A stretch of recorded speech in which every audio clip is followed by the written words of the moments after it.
নমস্কার বন্ধুরা, গ্রিন সোলারের আর একটা নতুন ভিডিওতে আপনাদের সবাইকে স্বাগত জানিয়ে আজকে একটা নতুন সাইডে চলে এসেছি। আজকের এই যে সাইডটা মানে যে স্যারের বাড়িতে লাগানো হয়েছিল অলমোস্ট আজ থেকে 1.5 বছর আগে লাগানো হয়েছিল, মানে 1 বছর মোটামুটি 1 বছর 3 মাস আগে আমাদের সিস্টেমটা লাগানো হয়েছিল। এবং আমাদের যে সিস্টেমটা আছে পুরো ফাংশান কিন্তু প্রপার করছে। আমরা আজকে শুধু বেসিক মেনটেনেন্স এবং হেলথ চেকআপের জন্য এসেছি।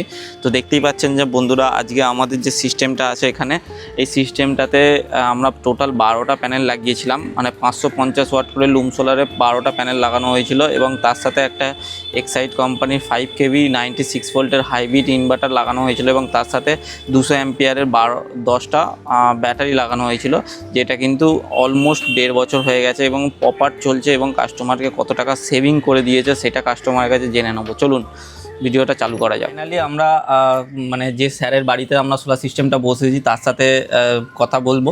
এবার আমরা প্রথমে আমাদের চ্যানেলে ওয়েলকাম। আর আপনার যে এই যে সোলার সিস্টেমটা বসানো হয়েছে, তো ফার্স্টে আপনার নাম, বাড়ির অ্যাড্রেস আর আপনি কি করেন এটা একটু জেনে নিতে চাই। আচ্ছা, নমস্কার, আমার নাম সম্রাট গায়েন, আর আমার বাড়ি হচ্ছে Andul road, Howrah, near botanical garden. এবং আমি হচ্ছি প্রফেশনালি প্রাইমারি শিক্ষক। আর আমার বাড়িতে এই কৌস্তবদা উনি প্যানেলটা সিস্টেম ইনস্টলেশন করেছেন। কতদিন আগে মোটামুটি করা হয়েছিল? এইটা হয়েছে আগামী বছর, মানে বিগত 2024 সালের মার্চ মাসে 1 থেকে 2 তারিখে মোস্ট প্রবলি সেটা ইনস্টল হয়েছে। আমার চালু হয়েছে 3 তারিখে, এটা আমার মনে আছে। এবং কৌস্তবদার সাথে আমার দেখা হয়েছিল আমার স্কুলেরই একবার সোলার প্রজেক্টে উনি কাজ করেছেন। তারপর থেকে ওনার সাথে আলোচনা, এবং 6 মাস পরে আলোচনা করার পর দেখলাম যে না, স্কুলে যখন ঠিক চলতে পারে, এর ফলে আমি দেখলাম যে না, আজকালকার দিনে সিএসসির যা রেট বাড়ছে এবং আগামী 5 বছর পরে যে পরিমাণে ইলেকট্রিসিটি বিল বাড়বে, সেটা আমি কেন, আপনারা যারা আমার এই ভিডিওটা দেখছেন আমার কথাটা সবাই শুনতে পারবেন এবং বুঝতে পারবেন যে কেন বলছি প্রত্যেকের বাড়িতে সোলার প্যানেল লাগানো উচিত। তখন সিএসসি নেট মিটার দিত না, তার জন্যই বাধ্য হয়ে আমি অফগ্রিড করেছি সিস্টেম বসানো হয়েছিল, এবং আমার খরচ এর জন্য তুলনামূলক একটু বেশি খরচ হয়েছিল। কিন্তু এখনকার দিনে আমি বলবো যাদের সুবিধা আছে তারা হাইব্রিড মেশিন বসিয়ে নিতে পারে। হাইব্রিড তো দেখুন, হাইব্রিড একটা হচ্ছে আমরা মানে কাস্টমারকে বলি যাদের মনে করুন সিএসসি নাই ডাব্লিউবিসিএল এরিয়াতে, যেখানে কারেন্ট ইলেকট্রিক অন অফ বেশি হয়, সেখানে যদি হাইব্রিড বসান তাহলে একদিকে ভালো। কারণ আমরা তো ইলেকট্রিক তো মানে আপনি এক্সপোর্ট করবেন, তার সাথে সাথে যেটা মনে করুন আপনার এক্সট্রা হচ্ছে সেটাও আপনি এক্সপোর্ট করলেন। আর কারেন্ট ইলেকট্রিক গেলে তখন কি করবেন, তখন ব্যাটারিটা হেল্প করবে। আর সিএসসি এলাকাতে আপনার ক্ষেত্রে তখন নেট মিটার অ্যাভেলেবেল ছিল না বলে আপনি অফগ্রিড করেছেন। কিন্তু এখন যেমন আছে, মানে এখন সিএসসি এলাকায় নেট মিটার দিচ্ছে, তো এখন অনগ্রিড করলেই সুবিধা, কম খরচাতে আপনার হয়ে যাবে। একদম ঠিক আছে। মানে গ্রাম সাইডে দেখুন, আপনারা সবাই জানেন যে একটু আকাশ চমকালো, একটু ঝড় হলো, মোটামুটি 2-3 ঘন্টার জন্য আপনার কারেন্ট বন্ধ। এর কখন আসবে না আসবে কোনো গ্যারান্টি নেই। কিন্তু আমাদের কলকাতা শহর বা সিএসসি এরিয়াটা এই দিকে কিন্তু একটা প্লাস পয়েন্ট রয়েছে যে আপনার সিএসসি লাইনে কমপ্লেন করলে মোটামুটি না যেতে পারে। টেম্পারেলি ফল্ট হয় গরমকালে। অ্যাকচুয়াল এখন এত মানুষের বাড়িতে এসি হয়ে গেছে আমাদের এই এরিয়াতে, 2 বছরের মধ্যে প্রায় 38টা মেশিন ঢুকেছে। 38টা এসি ঢুকেছে। আচ্ছা, ভেবে দেখুন 2 বছরের মধ্যে। তো প্রত্যেকটা মেশিনে যদি মিনিমাম 1.5 টন করে যদি হয়, তাহলে ভেবে দেখুন কত ক্যাপাসিটি বেড়েছে। তো আপনি দেখেছেন যে সময় আমাদের মিটার মানে সোলার প্যানেল ইনস্টল হচ্ছিল, তখন আমাদের লোড কীরকম ছিল, মানে 160 আউটপুট দিত। 160 আউট, ভোল্টেজটা তখন 160 খুব কম ছিল, ভোল্টেজটা একদম সাউট হয়ে যেত। ইদানিং মাস 3 হলো আমাদের এখানে নতুন ট্রান্সফর্মার বসেছে, তার ফলে কি হলো যে আমাদের ভোল্টেজটা স্টেবল হয়ে যায়। এবার আমার যদি ইচ্ছা হয়, আমি আগামী 8 বছর পরে 9 বছর পরে আমার তো সেটআপ তো মোটামুটি রেডি আছে, আমি চেঞ্জ করে নিতে পারবো। শুধু মেশিনটা চেঞ্জ করলে হয়ে যাবে। আর এই মেশিনটা লাগানোর পরে আমি দেখুন একটা কথা বলতে পারি, খুব খুব ধন্যবাদ কৌস্তবদাকে যে আমার বছরে প্রায় 7-7.5 হাজার টাকা আমার কারেন্টের খরচা বাঁচিয়েছে। 7,000 প্রতি মাসে খরচ আপনার বাঁচিয়েছে। কেন দেখুন, আমার প্রত্যেক বছর এই প্যানেলটা লাগানোর আগে আমার বাড়িতে 2টো এসি কন্টিনিউ চলে, এছাড়া 2টো ফ্রিজ, গিজার, আপনার চিমনি, তারপরে হচ্ছে ইন্ডাকশান সবই চলছে, এবং 2টো টিভিও চলছে। এবং বাড়িতে কম বেশি মিলিয়ে প্রায় ধরুন আমার এলইডি বাল্ব ধরুন 9 ওয়াটের ধরুন না, প্রায় 10 ওয়াটে চলে, টিউব একটা চলে। তো বড় সেট আপ। যখন আমার সেটা ইনস্টল হচ্ছিল তখন কৌস্তবদা মোটামুটি টেনশনে পড়ে গেছিলেন যে কত সেট আপ লাগাবো, কীভাবে চলবে না করবো। জায়গাটা খুব শর্ট ছিল এবং আমার দেখতে পাচ্ছেন যে খুব ওয়াইড স্পেস নয়, এর মধ্যে আমার 12খানা প্যানেল ইনস্টল হয়েছে এবং 5 কিলো রেডি সেট আমি করছি। আমার দিনের বেলায় সোলার প্যানেলে 2টো এসি সকাল 7টা থেকে আর বিকেল 4টে পর্যন্ত উইদাউট এনি ইন্টারফেয়ার চলে। আচ্ছা, যদি আমাকে জলের মোটর চালাতে হয় সেটা কম করে 2 হর্স পাওয়ারের, এবং তার জন্য আমাকে একটা মেশিন এসি অফ করে দিতে হয়, কারণ সেই সময় বাড়ির আনুষঙ্গিক পাখা ফ্রিজ এগুলো চলছে। তো আমাকে একটা এসি বন্ধ করে, দুটো এসি, একটা এসি অফ করে দেন, একটা বন্ধ করে পাম্প চলে। এবারে আমার সন্ধেবেলায় মোটামুটি আমরা সোজা সন্ধেবেলায় অত এসি লাগে না, ঠিক আছে, মোটামুটি 2-3 ঘন্টা এসি চললো। রাত্রিবেলায় আমার একটা এসি আমার 11:30-12টা থেকে ভোর 3টে পর্যন্ত চলে যায়। তারপরে ইলেকট্রিক চেঞ্জ করে দেওয়া হয়, যেহেতু আমার দেখুন আমি রাত্রিবেলায় মোটামুটি জেগে থাকি, সেই জন্য চেঞ্জ করে দিই। বা আমি এমনও করেছি যে মোটামুটি সন্ধ্যাবেলাকে আমরা ঘরে ছিলাম না, রাত্রিবেলায় 11:30-11:30 এসি চালু হলো, চেঞ্জ করতেই হলো, ভোরবেলা সারাদিন চলে গেল। হ্যাঁ, কিন্তু আমি এরকমই অ্যাসিওর করতে পারবো যে আপনি যদি আপনার ব্যাটারি কনজামশনটাকে একটু ক্যালকুলেশন করে নিতে পারেন, তাহলে আপনি দেখবেন যে সোলার প্যানেল লাগানোর পরে আপনার যে ইনভেস্টমেন্ট অন রিটার্ন কুইকলি, মানে 4.5-5 বছরের মধ্যে আপনার যে ইনস্টলেশন ইনভেস্টমেন্ট করলেন সেটা 0 হয়ে যাবে, এবং 5 বছর পর থেকে আপনি শুধু বেনিফিটই পাবেন, এছাড়া আপনার কোনো লস নেই। না, আপনার কি মনে হয়, আপনি যেটা মানে আপনি যখন ইনভেস্টটা করেছিলেন কত টাকা ইনভেস্ট করা হয়েছিল আপনার?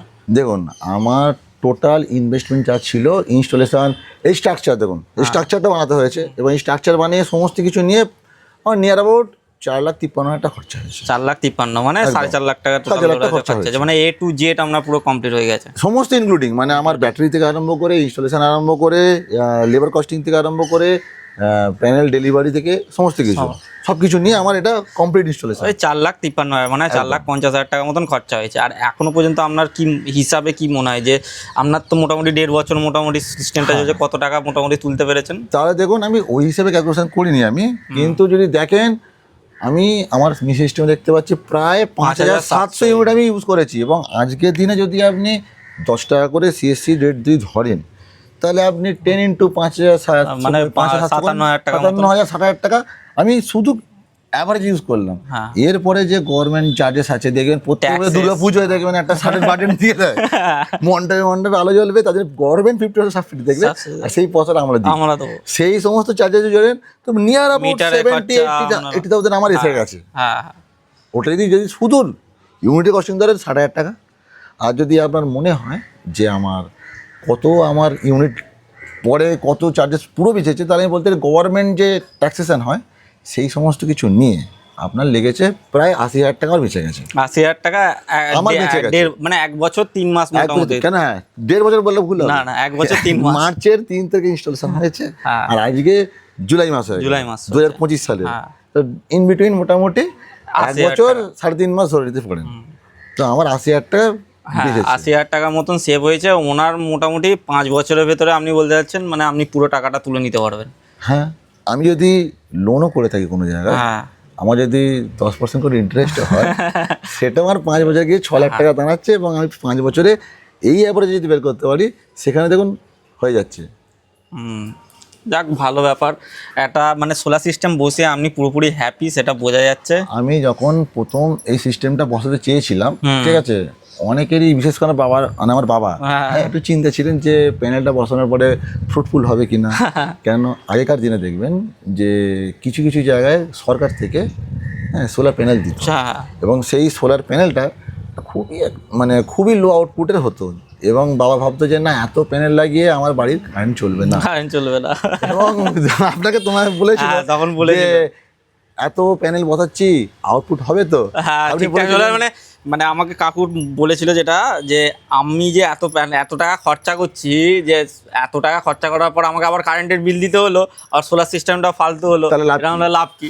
ঠিক আছে, আমি তখন বলেছিলাম না হবে, যেটা হওয়ার সেটা হবে, বিলটা যতটা কমার ততটা কমবেই। ঠিক আছে, এখন তো কাকু মনে হয় খুবই খুশি যে আজকে বাবা তো বেশি নিচে উদ্যোগে চলে। কেন না, ঘরে যেহেতু বাবা সারা রাত্রি যদি চলে না, বয়স্ক মানুষ, ওরা 2 ঘন্টা 2.5 ঘন্টা এসি চালালো, বন্ধ করে দেয়, ঘর ঠান্ডা থাকে। নিচের ঘর বলে, আমার যেহেতু 2 তলার ঘর, সেই জন্য আমার গরমটা বেশি আমার চলতে হয়। এবারে বাবা এখন নিজের দায়িত্বে কী করে, বাবা মোটামুটি সকালবেলা প্রতিদিন এই 6টার দিকে ওঠে। উঠে দেখলেন যে আমাদের প্রভু সূর্য দেবতা যদি উদয় রয়েছে, নর্মাল রয়েছে ওয়েদার। দেখুন এই যে ক্লাউডি ওয়েদার, এই ক্লাউডি ওয়েদারে কিন্তু আপনাদের সবাইকে একটা কথা বলে রাখি, যে আপনারা ভাববেন যে বর্ষাকালে মেঘ রয়েছে, একটু যদি দেখান যে আকাশের অবস্থা কীরকম, এই যে সিচুয়েশনটা দেখছেন, এই যে পরিস্থিতি, এতে কিন্তু আপনারা ভাববেন যে আমার প্যানেল কাজ করা বন্ধ করে দেবে। এই ধারণা কিন্তু সম্পূর্ণ ভুল এবং ভ্রান্ত। কেন? একমাত্র প্যানেল তখনই কাজ করা বন্ধ করবে যখন আপনার প্যানেলে জল পড়বে এবং ডার্ক ক্লাউড। কিরকম ডার্ক ক্লাউড? মানে আপনাদের যদি দেখেন যে এই সময় যদি সন্ধেবেলায় এই কারেন্ট সময় 6:30টার সময় যে আকাশে যেরকম ডার্ক কালো হয়ে যায়, সেই রকম অন্ধকার হলে একমাত্র প্যানেল তার সাথে যদি বৃষ্টি হয় এবং যদি বৃষ্টি থাকে, যদি তারপর আবার মনে করুন বলবেন না ঠিক কথা, আবার ওইদিকে পশ্চিম আকাশে সূর্য দেবতা রয়েছে, এইদিকে বৃষ্টি হচ্ছে, সূর্য তো রয়েছে না, প্যানেলের উপর জল পড়লে প্যানেলটা ভিজে গেল। আর ভিজে গেলে অ্যাকচুয়ালি এটা এক প্রকার ওই ফটোসিনথেসিসের মধ্যেই কাজ করছে। আপনাদের মনে রাখবেন বন্ধুরা, ফটোসিনথেসিসের মাধ্যমেও যেমন গাছ খাবার তৈরি করে খায়, এও কারেন্ট তৈরি করে আমাদের দেয়। তো বৃষ্টি পড়লে প্যানেলটা ঠান্ডা হয়ে গেল, কাজ করা বন্ধ হয়ে যাবে। তো এই ওয়েদারে এখন কিন্তু আমার প্যানেল 5খানা সেট আপ আছে, মানে 5 কিলো সেট আপ। আমার দেখবেন 20 অ্যাম্পিয়ারের চার্জেস হচ্ছে। 20 অ্যাম্পিয়ারের চার্জেস একদম 20 অ্যাম্পিয়ার মানে আমি যেটা দেখলাম 20 অ্যাম্পিয়ার মানে 222 ভোল্টেজ মতন এখন নামাচ্ছে। অ্যাম্পিয়ার ইন্টু তো করলে কত হচ্ছে আপনার ওই 2 কিলোর কাছাকাছি মতো জেনারেশন করছে। কিন্তু ক্লাউডি ওয়েদারে কিন্তু 2 কিলো মতন জেনারেশন করছে, মানে এই টাইমে ঠিক আছে। আপনি দেখে, আমি চেষ্টা করবো যে উনি যদি দেখিয়ে দেন যে কত হচ্ছে, বিশ্বাস করতে পারবেন তাহলে। না আমি ভিডিও করে নিয়েছি, বন্ধুদের দেখিয়ে দেবো, ঠিক আছে। যে 20 অ্যাম্পিয়ারে কিন্তু এই ক্লাউডি ওয়েদারে হচ্ছে, মানে যখন আপনার মানে লোডটা থাকবে এবং তার সাথে সূর্যের আলোটা থাকে, তাতে কিন্তু আমরা 3 কিলো 3.5 কিলো। এই মুহূর্তে ঘরে 2টো ফ্রিজ চলছে, এসি চলছে না। কেন? ওয়েদার ঠান্ডা। দেখুন বিনা কারণে এসি জ্বালিয়ে কেউ রাখে না, ঠিক আছে। এবার আমার ঘরে এখন এসি চলছে না, উপরে এখন এসি চলছে, সরি টিভি চলছে এবং নিচেও টিভি চলছে, 2টো ফ্রিজ চলছে, আর নর্মাল 1-2 লাইট যখন চলছে ওই 15 থেকে 16% আমি লোড দেখলাম এখন আছে একদম। তো এইগুলো নেওয়ার পরে এবং আমার পার ডে 2বার করে পাম্পের মোটর চলে, 2 হাউস পাওয়ার করে। একদম। কতক্ষণ চলে?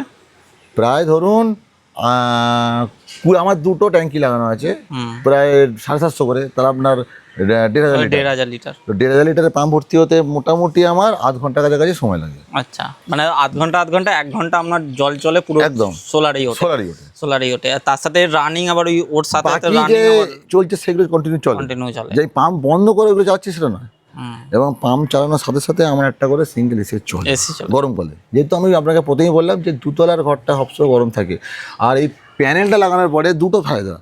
এক হচ্ছে আপনার ছাদ ঠান্ডা, 2 হচ্ছে আপনার ঘরে যে এসি ছাড়া থাকতে পারা যায় না, সেইটা কিন্তু আপনাকে বাঁচাচ্ছে।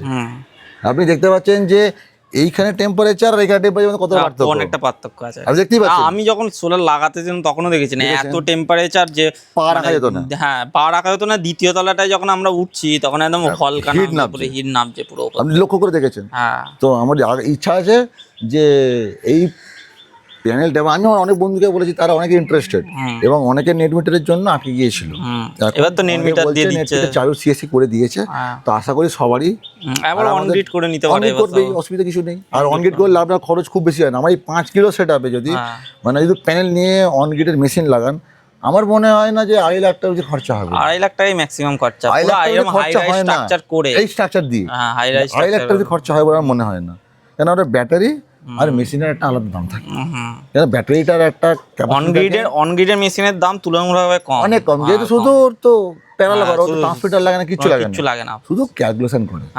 ক্যালকুলেশন করে আর কনভার্ট করে। আর একটা নেট মিটারের জন্য 20 থেকে 25,000 টাকা মতন খরচা হয় এই চেঞ্জিং এর জন্য। ব্যাস, ওই ম্যাক্সিমাম ধরে এখন 2,70,000 মতন খরচা হবে আপনার। মানে জেনারেশন দিনের বেলা পুরোটা রেগুলার বেসিসে চলবে এবং তারপর থেকে আপনার ইউনিটটা যে এক্সচেঞ্জ হবে সেটা রাত্রে ইউজ করতে পারবেন। ওইটাই মানে হাইব্রিড করে নেওয়া প্লাস পয়েন্ট। আপনি তো হাইব্রিড চিন্তা ভাবনা করেছেন একটা? আমি করেছি। আমার যেহেতু এখন সেটা নতুন আছে, আমার তখন চিন্তা ভাবনা করার কোনো ব্যাপার নেই। আগামী 7-8 বছর পরের কথা, তখন আমার যে সেটা, যখন আমার দেখবো যে ব্যাটারি প্রয়োজন হয়েছে, ব্যাটারি চেঞ্জ করার টাইম আসছে, তখন আমি পুরো সেটআপটাকে চেঞ্জ করে আমি হাইব্রিডে চলে আসি। হাইব্রিড করে দাও। আর এখনকার যে লিথিয়ামের টেকনোলজি অনেক কিন্তু অ্যাডভান্স হয়ে গেছে। এখন অনেক কোম্পানি তাদের অন সাইড ওয়ারেন্টি দিচ্ছে 5 বছর, 6 বছর, 7 বছর, 5 বছর। আপনার ধরে এখন যে নেক্সাস দিচ্ছে, নেক্সাস 20 বছর ওয়ারেন্টি দিচ্ছে এখন, ঠিক আছে। ডেপসোল বলে একটা কোম্পানি, ওদের সাব ব্র্যান্ড, ওদের 20 বছর ওয়ারেন্টি দিচ্ছে। আপনার ডে কোম্পানি 10 বছর অন সাইট ওয়ারেন্টি দিচ্ছে, ঠিক আছে। সো আস্তে আস্তে দেখুন আস্তে আস্তে এখন দেখুন লিথিয়ামের এখন দামটা একটু বেশি, যেহেতু পুরোটা চাইনিজ এবং পুরোটা চাইনিজের উপর নির্ভর করতে হয়। এবার আস্তে আস্তে আমাদের ইন্ডিয়াও এই এত লিথিয়ামের ইউজের পরে দেখবেন একটা সময় আপনি বলুন নোকিয়ার যে সিম্পল মোবাইলগুলো ছিল তার দাম 10,000 টাকা ছিল, আর এখন 10,000 টাকা স্মার্টফোন পাওয়া যায়। তো দুটোর মধ্যে পার্থক্য আছে। যত আপনার ইউজ হবে তত আপনার রেট ড্রপ করবে। তো আমি আশা করি যে, এবং সবাইকে আমি জানতে চাই, মানে বলতে চাই ভিডিওটার মাধ্যমে, যে আপনারা সবাই নিশ্চিন্ত হয়ে যদি আপনারা একবার দেখুন, মানছি যে ছোটবেলা থেকে আমরা বইতে পড়ে এসেছি যে এই সৌর বিদ্যুৎ বলুন বা জলবিদ্যুৎ বলুন, এইগুলো ওয়ান টাইম ইনভেস্টমেন্ট একটু খরচা হয়, কিন্তু আপনি যদি ওটাকে একটু বেয়ার করতে পারেন প্রথম ইনভেস্টমেন্টটা, ফার্স্ট টাইম ইনভেস্টমেন্টটাকে, তাহলে দেখবেন আপনাকে যে পরিমাণ রিটার্ন দেবে, আপনার কিন্তু এটা 1 বছরের প্ল্যান না, বা 2 বছরের বা 5 বছর না, এই প্যানেলটা আপনার 20 বছরের। এবং আপনার প্রথম 5 বছর যে খরচটা হচ্ছে সেটা আপনার 6 বছর 5 বছর ম্যাক্সিমাম ধরে রাখছি, খরচটা আপনার ওভারকাম হয়ে যাবে। আর এই বাকি 15 বছর আপনি বিনা পয়সায় ইলেকট্রিসিটি ইউজ করতে পারবেন। এই যে ধারণাটা মানুষের মধ্যে এখনো পর্যন্ত অনেকে এসছে, অনেকে কিন্তু আসেনি, যার ফলে কি হচ্ছে, লোক চিন্তা করছে আমি ইনভেস্টমেন্ট করবো, আমার পয়সা আসবে কিনা, হ্যাঁ, বা হনুমান ভেঙে দেবে কিনা। দেখুন আমরা তো 1.5 বছরের কাছাকাছি এখনো পর্যন্ত হনুমানের উপদ্রব বা হনুমানের উপর বসেছে বলে আমি দেখিনি, জানি না কেন। হয় হতে পারে প্যানেল গরম থাকে বলে হনুমান বসে, হতে পারে গরম থাকে বলে প্যানেল বসেন না, প্যানেলটা বসেন না। তাহলে এমনি দেখুন আমার চারিদিকে গাছপালা আছে, আমার অনেকেই বলে যে আমার আম গাছে নাকি হনুমান বসে থাকে, তো সে প্যানেল উঠতেই পারে। হ্যাঁ, প্যানেলে ওঠে না কেন? ওটা টেম্পারেচারটা হাই থাকে, টেম্পারেচার থাকে বলে তার আসে না। আর লাস্ট একটা কোশ্চেন আপনাকে আমি করব, যে এই যে সোলার সিস্টেমটা বসে মেইনটেনেন্স, তো দেখুন মেইনটেনেন্স তো করতে একটা যে কোনো সিস্টেমে, আপনি কি রকম ভাবে মেইনটেনেন্স? আমার মেইনটেনেন্স বলতে খুব কস্টলি মেইনটেনেন্স করি আমি। কি রকম বলুন, যে এই 1 বছর 3 মাস সামথিং হয়েছে, আমাকে এতদিনের মধ্যে একদিন প্যানেলে জল দিয়ে ধুতে হয়নি। আচ্ছা 2 নম্বর হচ্ছে আমার যে লেড অ্যাসিড ব্যাটারি, মানে লেড অ্যাসিড ব্যাটারি, ওতে আমি এখনো পর্যন্ত 150 টাকা জল ভরেছি। 150 টাকা জল ভরেছেন? হ্যাঁ। আচ্ছা, সারা বছরে, এই 1 বছরে, সারা বছরে আমি 150 টাকা জল ভরেছি। হ্যাঁ। এতে করে কি লাইন কমে এসছে, ওটাকে আমি ফিল করে দিয়েছি। কেন কমে গেলে কি পাওয়ার ইলেকট্রিসিটি কমে যাবে, ধরা ক্যাপাসিটিটা একদম কমে যাবে। তো সেই জন্য আমার, এবং ভরেছি ধরুন এপ্রিল মাসে, আর আমার কন্ডিশন দেখবেন এখন আছে, এখন ব্যাটারিতে জল আছে, আমি দেখে নিয়েছি। তো এইটাই পরবর্তীকালে যখন লিথিয়াম লাগানো হবে সেটাও ঝামেলা মিটে যাবে। লিথিয়ামের কথা পরে দিই, এখন যে বর্তমান পরিস্থিতি, সেই পরিস্থিতি অনুযায়ী যদি আমি লেড অ্যাসিড ব্যাটারিতে যদি আমাকে দেখতে না হয়, তাহলে আমাকে প্যানেল পরিষ্কার করতে হবে। অনেকের ধারণা থাকে যে প্যানেল ধুতে হবে না, দেখুন প্যানেল রেগুলার ধুতে হবে এমন কোনো কথা নেই। দেখুন মাসে যদি একবার যদি বৃষ্টি হয়, তাহলে আপনার, হ্যাঁ, এবার যদি ধরুন আপনার রাস্তা হাই রোডের সামনে বাড়ি, সারাক্ষণ আপনার বাড়ির সামনে কোনো কাজ হচ্ছে, বিল্ডিং হচ্ছে, তখন যে প্যানেলটা হবে, তখন এমন কিছু না, পাইপে করে একবার জল দিয়ে দেবেন, ঘষে পরিষ্কার করতে হবে না, তাহলে আপনার কাজ মিটে যাবে। না, আমরা দেখলাম এখানে স্যারের কিন্তু প্যানেল কিন্তু পরিষ্কারই আছে, আমাদের কিন্তু স্যারকে খুব একটা মেনটেন্স করতে হয় না। যেহেতু আমরা মেনটেন্স টুকটাক করতে বলি, কিন্তু কস্টলি, মানে টাকা পয়সা দিয়ে আপনাকে মেনটেন্স কিন্তু করতে হবে না, ঠিক আছে। আপনি যে বেসিক মেনটেন্সগুলো সেগুলো নিজেরাই করতে পারবেন, এবং স্যারকে সেটা করতেও হয় না। যাক, সেটা খুব ভালো ব্যাপার। তো আজকের ভিডিওটা এখানেই শেষ করা যাক। আশা করছি এই ভিডিওটা থেকে অনেক কিছু জানতে পারলেন বন্ধুরা। থ্যাংক ইউ সবাই, ধন্যবাদ সবাইকে, ভালো থাকবেন।